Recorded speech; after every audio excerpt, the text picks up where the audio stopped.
My name's Neistat, and I make movies.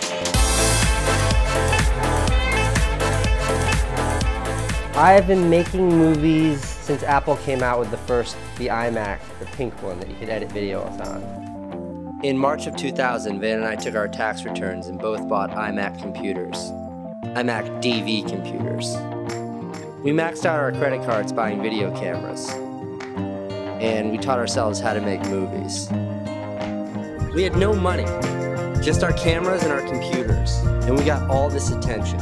iPod's Dirty Secret was the first video that I did. I made it with my brother in 2003. It was the first video that I did that really got exposure, and it was about how, like, second generation iPods, you couldn't replace the battery. It kind of went viral before viral was a real thing. And I think that movie was a platform for my brother and me to get out there. And after that, we had a lot of eyeballs on us and showed a lot of the other work that we did together.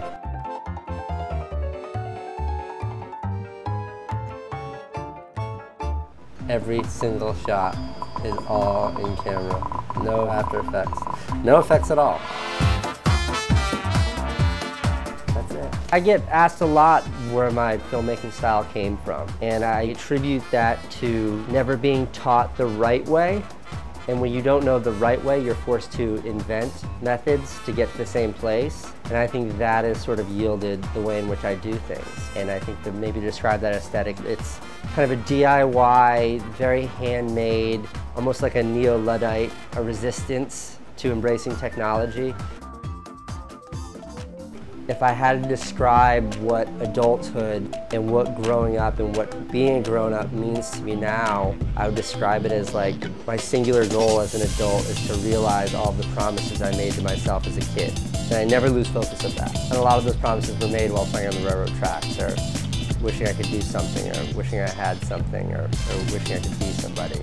I ran away from home when I was 15, got my first girlfriend pregnant. I had a kid when I was 17. When my kid's mother broke up with me when I was like 19 years old was when I just kind of said, I need to go for it. And that was when I moved to New York City and decided to make a life doing what I want to do, exactly what I want to do. Prior to that, I was living in a trailer park, washing dishes for a living. It was a good life, but I wasn't doing what I wanted to do every day when I woke up. I moved to New York City June 1, 2001.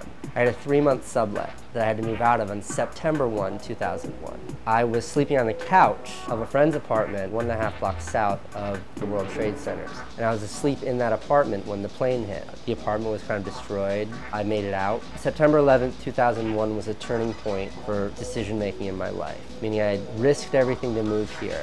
I had not found success in 3 months. And it was at that moment that I was like, life in New York City is not going to get any harder than it is right now. And if I can figure out how to get through this, no matter what else gets thrown at me, it will be a piece of cake. And that's when things started to turn around. We'll definitely make this flight, but we're cutting it close. So far the trip is off to a fairly irresponsible start. I was hired by Nike to make 3 videos about their new fuel ban. And the first 2 videos were fairly straightforward. And the third video is a little bit more off the cuff. And I'd given them a script for what the video might look like. And then at kind of the 9th hour, I just said, I don't want to make that video. I want to do something else. And the tagline we had come up with for this entire campaign is make it count. I've got a Nike budget. How can I make this count? If I could do anything in the world right now with this budget, what would I do? And that is exactly what I did. And I grabbed my editor, my filmmaking partner, and we just jumped on an airplane and flew around the world until the budget was gone. I value experience over just about everything else. Just got to Rome.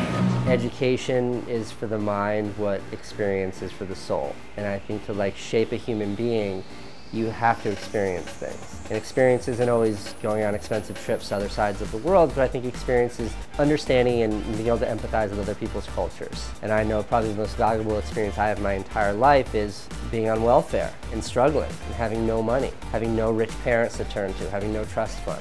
being up against the wall and figure out how to survive, or face destitution. Those are the only two options. There's no plan B. It's the single most valuable experience in my life. People think, you know, well, you get to travel and do all these fun things, which I do, which are wonderful. But those are blips on the radar screen compared to really sort of being in a tough place in life.